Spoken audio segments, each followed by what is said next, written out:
guys met. Take us back to that moment. Was it at a table read? When did you first meet? And were you fast friends, or how'd you build that chemistry? Or the first time we met was in L.A.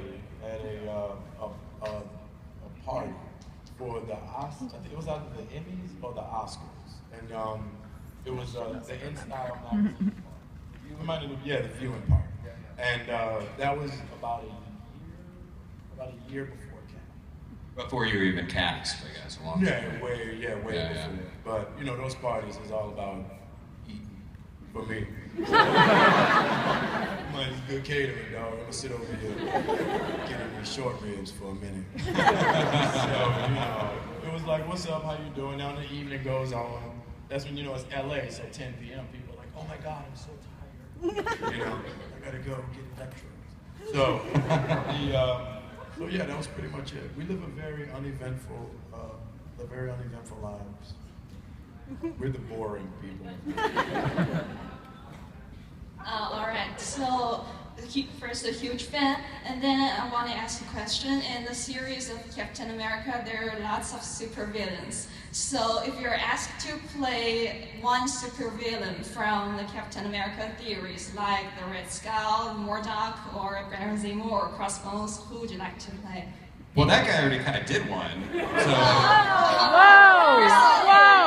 I don't regard the Winter Soldier as a supervillain.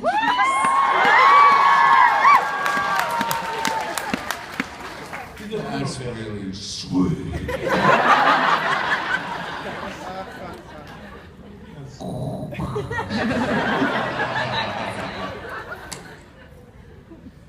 I would say that you counted as a villain in that. No! I'm upset now. The nerd hurt. Okay, so he gets better, but he does. I mean, you kill a lot of people in the movie. You kill a lot of people. Actually, you kill everybody you meet. Yeah. Oh shit, that was. Damn it, sorry. I should have gotten his name first. Is there a villain that you would like to play, Anthony? I would like to play, and I would say, what's his name? Skull and Bones? Crossbones? Crossbones? Yeah. Skull and Bones. Yeah. Only because we want to really get Frank Grillo upset. Yeah. Only because I'm pretty sure I could play it better than Frank Grillo. That's why, yeah. And tweet that. And Mackie would be a better Crossbones than Frank Grillo. That's Grillo. At Frank Grillo. At Frank Grillo. Hashtag better Crossbones. Hashtag ravioli. He'll get it. He knows what it means. Hi there. Hi. So, Chris Evans has been known to grab people's left boobs. So, my question for both of you is, have you ever had your left boob grabbed by Chris Evans? Oh, yeah. I want to know. Time out. This is the interview. Where did you hear that? Thank you. Where? It's all over YouTube. So, who is Tumblr and why did she like grab her boob? Who's laughing? Wait, who's laughing? Chris Evans. What? Who was Just tell them your picture. Was it an awkward hug? Was it like, oh, let's take a picture? It goes like this. He gets excited, then he's... This is her back, and then it's suddenly just like, you girl. And you just sit there going like, Does he linger there for an inappropriate amount of time? Like, yeah. So this afternoon photo session is going to be very good. We're going to pull a lot of Chris Evans. God bless the internet and the fact that you were able to find that information. That's crazy. How many of you have heard that? What did you Google? Do you Google Chris Evans boobs? Grab Chris Evans boobs? Don't say Chris Evans left boob grab. How do you find that? Like, what's the first initial tweet before you hear about it? Like, you're sitting at your like, oh, Chris Evans. Someone posts a GIF of it. Don't tell them what a GIF is. Someone posts a GIF. Again. Like an animated image. Popcorn. Yeah, I have no idea what's going on. This has gone I'm confused. This has gone into I a just very got the internet. I'm very confused about GIFs. interesting direction. I normally hear it all. I know, and this one. I feel like this whole thing's already happened. Right. Yeah. I'm gonna get Do you have a non-groping question? Shut up! I have 3 groping questions. Sorry about for Sebastian. I'm from China. I want to tell you we really have a huge fan group there, so we all wish you can come one day. And my question is, Chris Evans once said that you are the most sweetest child in the world. What? So what do you think about that? And are you happy to accept his aesthetic challenge? Okay, so wait. Yes. The most. We're really liked in China. Thank Yeah. you. Hey, China. We'd love to go there one day. I really hope I make it there soon. Done. Well, Yeah. for all of us. Y'all have Chinese Comic-Con? Yeah, I come here for you. Cool. Well, thank you. Thank you so much. Well, hello back to all the fans in China. Yeah, you have to say hello to all your friends. Thank you. Hi. Hi, how do you guys want to see your characters develop within the next film? Wow.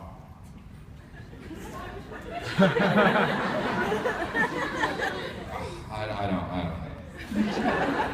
Go ahead. Good. I know.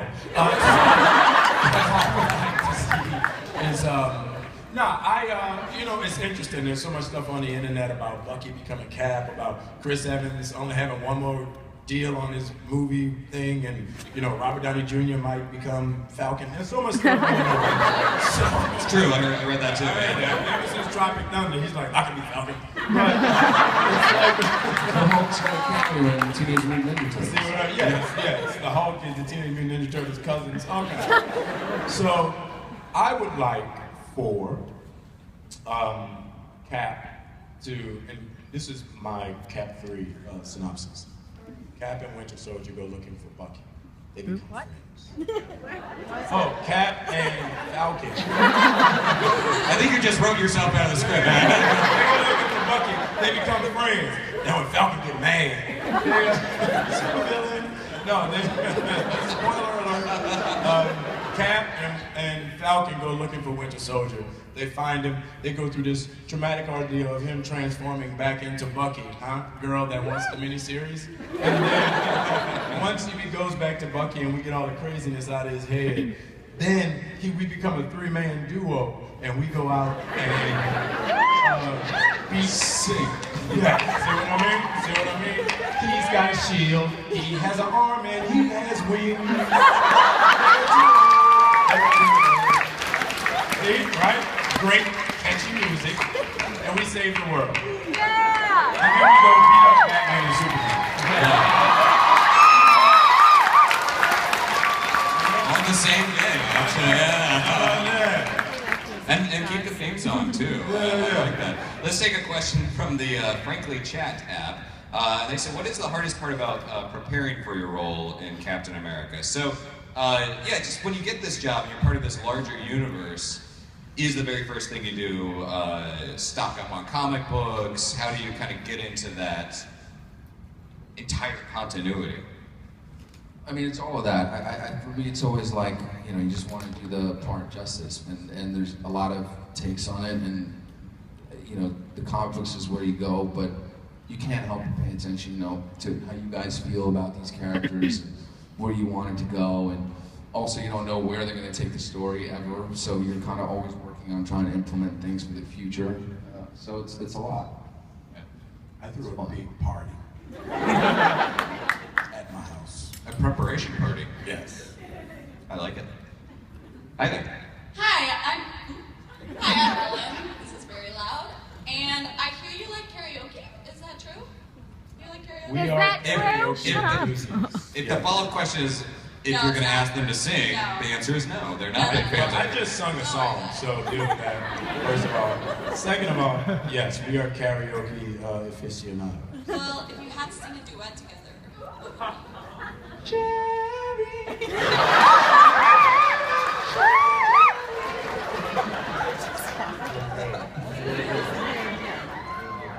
I really like Jersey Boys, I realized. I didn't even know that. I like the music. Yeah. That's the subplot to the Captain America 3, yeah. Someone just felt bad for me. And the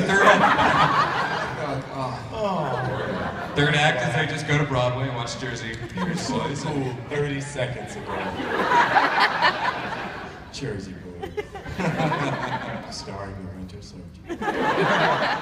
Well, yeah, I can see it.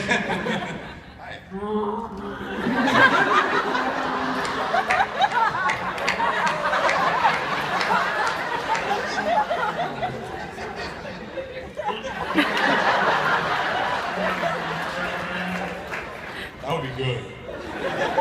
Whole kick line with golden or metal arm dancers in the So back. upset. Yeah. So upset. Why can't I take my mask off? It's hotter than here.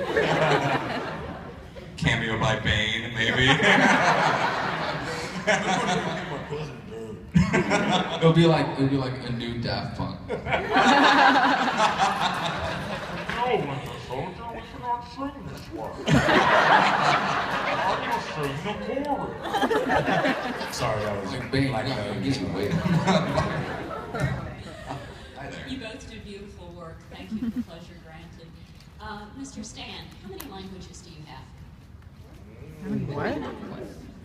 Well, I used to speak 3 at one point, but I don't anymore. I really don't. I just speak Romanian and English, and I can understand German now a little bit.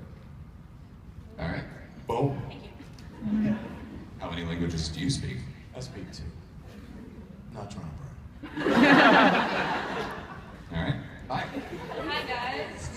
I got a question for each if they'll let me. I'll make it quick. Let's combine the question into one super question. Sorry.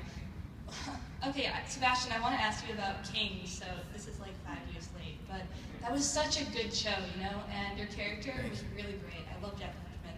So I want to know, what was your favorite part about playing him, and do you think he deserved the really like awful thing that happened to him at the end of the season? and Anthony, since you like did theater, you went to Juilliard, right? Yes. See. Nice. Okay. That is so boom worthy. So what's your favorite theater role?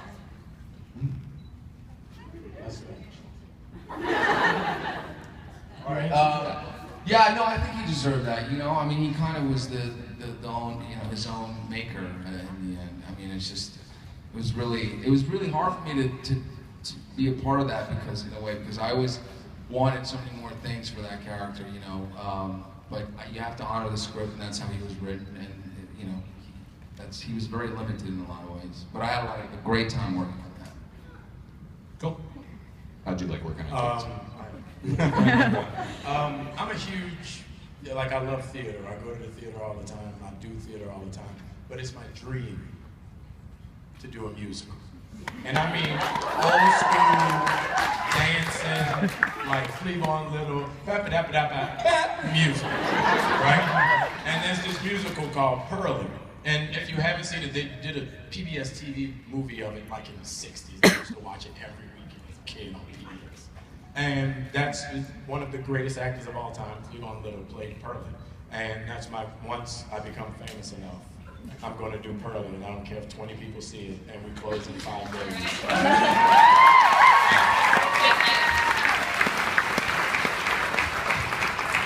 Hi there. Hi. So, Anthony Mackie, Hello. Hey. as someone who speaks out about representing minorities, especially like for children, what is a character of color you'd like to see, like either in a Marvel movie or just even come to the screen? Well, it's not so much a character of color, because I think when you think of minorities in the superhero world, you also have to speak of women also. So I think women come in many different shades. And I think for me, I would love, I would love to see a Wonder Woman. Yeah. But it has to be real. Like, Wonder Woman can't be like from LA. Like, she has to be the buxom Latino she was in the comic book. Like, she gotta be, you know, like J-Lo that can act like a bad, little bitty waist, big blue briefs, good times. You know what I mean? Come on now, real Wonder Woman, not like little bitty skinny Wonder Woman that have a loose fitting suit because she skinny. Like, if you look at the old Wonder Woman cartoon, she was gangster. You know what I mean? Wonder Woman worked out, you know, and ate a lot of, you know, beef and carbs. She was real. So that's why her jet was invisible. She kicked a lot of butt. Yeah, so I'd like to see that all day. All day. Hi there. Hi, my name is Mishi, and I was gonna ask for a hug, but it's probably not allowed. So It's so far away. I'll give you an air hug. There, hug. They did it at the exact same time, This too. question is for the both of you. Spirit I'm in film animals. school, and in directing class, we are always told to tell the actors not to project. So, without naming any names, what is the worst acting Direction. what is like the worst thing a director has told you that has caused you to do like bad acting? Where do you go to film school? I go to Northwestern University. Which one of your teachers sold you? I can't say his name. Because that teacher is the worst teacher. That teacher is teaching because he can't direct. That teacher is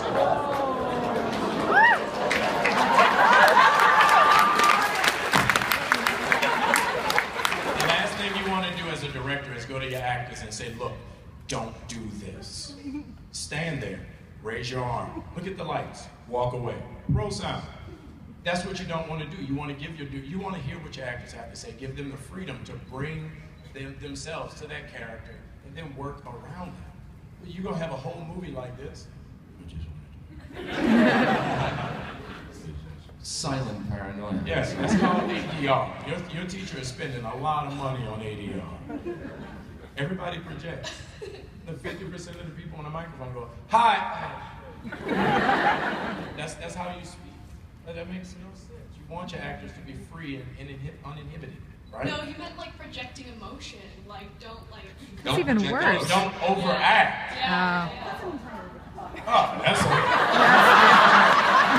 So maybe not the worst. That's a great teacher. I should take that class. What's your name? Yeah, because where I'm from, projecting is hello. Yeah.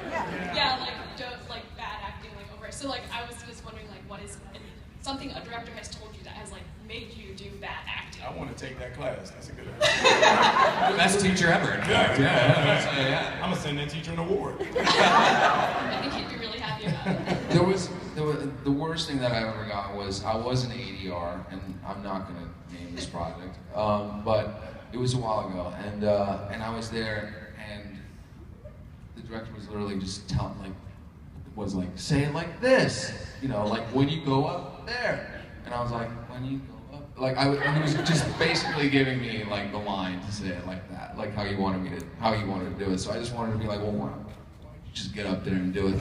Like, so that's probably the worst thing I've ever got, just line. Yeah.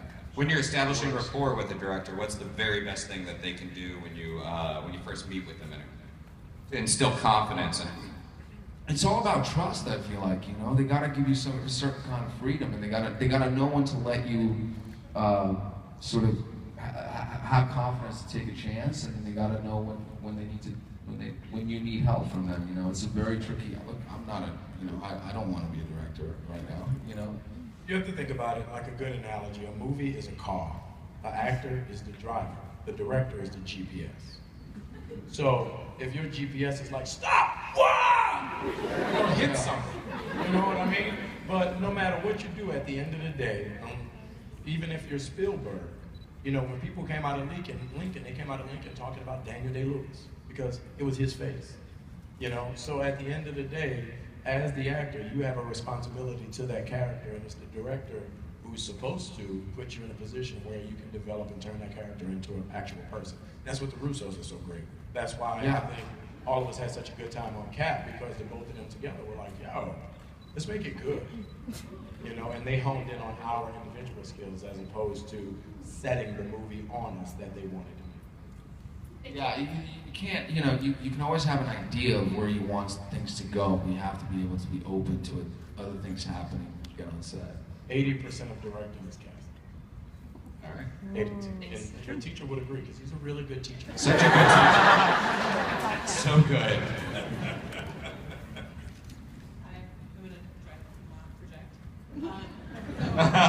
You just made everybody paranoid in the room. So I guess I'm kind of piggybacking on that question in front of me. This is for Anthony and Mackie, but I'd love to hear your thoughts on it. The issues of diversity and representation in media, not just films, general media. We've spoken a lot about it, and I think a lot of people really want you to expand on that, the importance of it, and where you think it's going, and what any of this can do. Well, I think it's social responsibility. I think it's our responsibility to stand up and say what we don't know. I think if you look at television in the past 2 years, it's been it's becoming, you know, the decade of the female. Like all these new shows with female leads, you know, and even if you look at television as well as cable, as well as films, you know, there's been a resurgence as far as the leading woman in Hollywood, which is great. And I think we're also at a point now to where, you know, it's interesting when they announced that Falcon was going to be Cat in the comic book. And the internet went crazy, Marvel and their liberal jargon and stupid Marvel, and I'm tired, Thor's a woman and she's stupid. But the thing is, that's so funny. The first Cat was a black dude. He was a Tuskegee Airman. And before this, the Falcon was Cat once before. So for you to say that now, oh, they're making him black because of Obama, it's like, dude, you need to read. You have no idea what you're talking about. And I feel like that kind of ridiculousness is what's holding us back as a group of people who are trying to create something great in the name of art. Because it is, you know, what we're doing, we're artists. You know, we're creating and giving out the product to the world.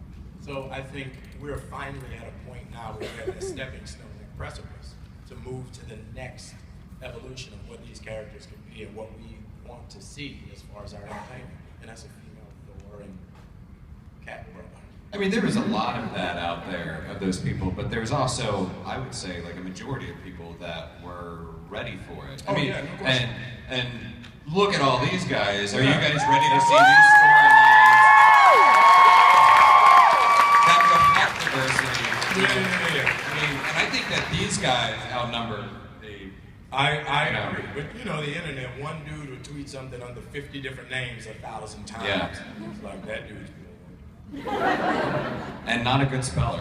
It's almost like having sometimes too many outlets for communication. You know what I mean? Like something comes out there and somebody out there just suddenly feels like they have to say something, like they need to like argue about something. You know, and everyone's entitled to their own opinion at the end of the day. Sure, you can think, I'm never going to try and change what you think. You know what I mean? You don't know really.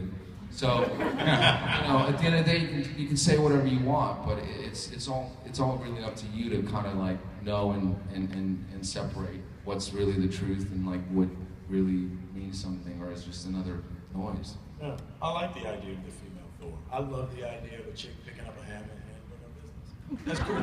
And it's all make believe. Believe it or not, Thor could be a kitty cat from another planet. Tell me more. You know what I mean? It could be whatever you want it to be. And that's what's so fun about these characters. Now I want him to be a kitty cat from another planet. You know what I mean? We only have time for a couple more questions. I'd say 2 more questions, but I want to get through these kids too. So yes, ma'am, if you can keep it short, yeah. Hi, my name is Stephanie, and I wanted to ask you, Samuel L. Jackson and Bill Paxton have made appearances on Agents of S.H.I.E.L.D. and did story arcs. Would you consider making a cameo and hanging out with Clark Gregg and making all of us really happy? That's for both of you. This is breaking news. Sebastian wants to tell me something. I mean, you know, sure, I don't know. I have no idea. It's not, like, it's another thing that's not even up to me. I have no clue. So there you go, Internet. I don't know. Sure, it's a great idea. It's not up to me. Unquote. If they have good craft services, I'm in. Stellar craft service. You can shoot in New York on there. All right, let's take a little guy with a Wolverine shirt. Hi. This is a question for the both of you. Yes. What's up, dude? Is there any other Marvel character that you would want to be? Very good question. Oh, I gotta think for a second. Don't hurt yourself. Just say scroll. Just say scroll. You know what? I'm really excited about Doctor Strange. I didn't know anything about that character, and then I kind of like was like, okay, now I started reading that, you know, it's being made and so on, and I just thought that's a really cool character. Like, that would be awesome. Twisted dude. Mm-hmm. Anthony has no idea what he's talking about. I like that. I would love to be the raccoon in Guardians.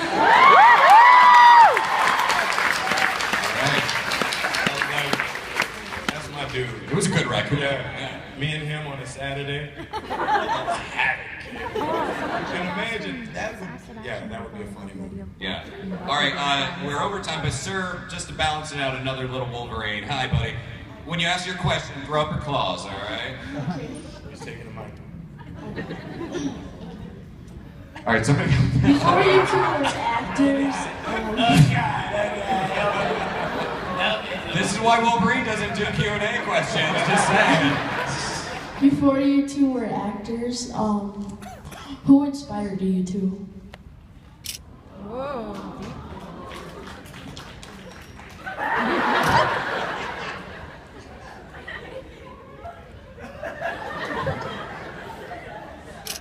Oh, Christ.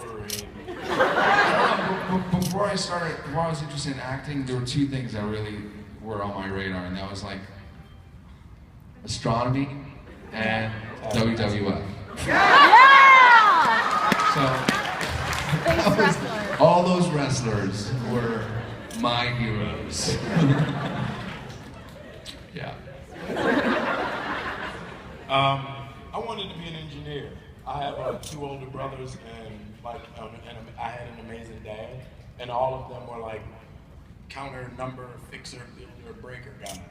And yeah, I was kind of like raised. I was encouraged to break stuff in my backyard. So my brothers and my dad were like the coolest guys in the world to me. And then I was like, you know, there was this movie. You should watch it. It's called Top Gun. Woo! Yeah! There was 2 dudes, volleyball scene, the weirdest moment of all time on film. It had nothing to do with the movie, but I was like, I'm going to be a fighter pilot. I'm going to play beach volleyball. Get Kelly McGillis in to play beach volleyball. Take out Russians, play volleyball. That was it. Liar Pirates. All right. All right, guys. These guys will be heading back and doing some autographs later on today and some photo ops. But Chicago, please show your love. Mr. Anthony, Mackie, Chicago, and Mr. Sebastian. Thank you, Chicago.